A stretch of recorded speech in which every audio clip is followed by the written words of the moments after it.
Ada hak dia. Kenapa di tangan suami hak perceraian? Dan bukan arti memotong ruang supaya kepada isteri tak ada ruang dia untuk memisahkan perkahwinan. Ada pertukarnya. Kenapa tak nampak? Kenapa lelaki boleh cerai? Pasal dia yang terima akad. Perasan ke? Dia kata, saya terimalah akan nikahnya dengan mas kahwinnya. 2 kalinya di situ. Hantaran 30,000 kan? Macam faham ya? Ini ceritanya tuan-tuan. Kenapa? Lelaki ni bukan dia kena tanggung isteri dia saja, semua ulil qurba pun kalau ada saudara mara, adik-beradik dia yang perlu kepada bantuan dia, sokongan dia, dia kena biaya semuanya, bukan isteri dia saja. Fair lah kalau dapat 2. Isteri kena nak bayar nafkah untuk siapa? Tak ada, masuk tu tengah dalam poket dia, tak keluar-keluar lah ya? Betul itu. Kenapa tak nampak rasional tu? Jadi ini perlu dilihat balik. Ini sampai ke satu peringkat, orang kafir pun boleh terima pusaka orang Islam pun boleh terima pusaka orang kafir. Ini pekah baru. Sedangkan Nabi kata, Sahih Bukhari, hadis yang muttafaq alaih, Bukhari Muslim, la yalisul kafir al-muslim walal kafira al-muslima. Tak boleh. Apa alasannya? Alasannya sedap, alasan dia. Kata dia, hadis itu keluar pada masa suasana masih tidak normal antara muslim dengan non-muslim. Jadi oleh kerana suasana sudah mulai elok, normal dan kondusif, maka matan hadis itu tak boleh pakai lagi dah. Ini menolak hadis namanya. Tolak hadis, ada isu yang sebelum ni ya?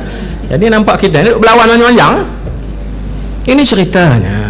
Sebab itulah makanya asas kita, tak tahu 15 minit lepas ke? Asas kita, kembalilah kepada panduan kita yang asas ya. Kalau kamu bermasalah, kembalilah kepada kitab Allah wa sunnata Rasulih. Dan Nabi pun kata, aku tinggalkan kamu 2 perkara, selagi mana kamu berpegang dengannya, insya Allah selamat. Jadi kenapa perlu cari berdasarkan kepada pikiran kita? Hebat sangat ke pikiran kita ni tuan-tuan. Wa ma utitum minal ilmi illa qalila.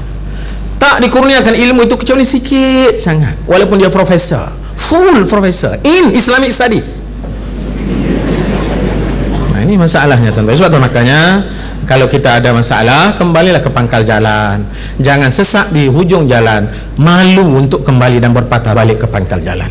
Panduan cukup sedia, pandangan-pandangan ulama-ulama yang muktabar dulu, semua sekali sama ada pluralisme yang diperjuangkan ke agama itu sama ke, masalah ahli kitab ke, benda dah siap, pekeh dah tuan-tuan.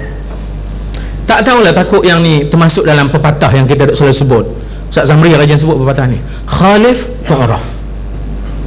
Bagilah pandangan yang tak sama dengan orang, kamu akan dikenali. Yalah tu. Takut-takut tu kot. Jadi senang je, buat jangan sama dengan orang, mudahlah kenal ya. Pakai selipar sebelah lalu ikut dewan muktamar kita ni. Yalah tu ya. Yang mana itulah yang pakai selipar sebelah. Okeylah tu. Jadi khalif, buat jangan sama dengan orang, tu'raf, kamu akan dikenali. Jadi surat khabar pun siapa yang pakai selipar sebelah. Yalah tu ya.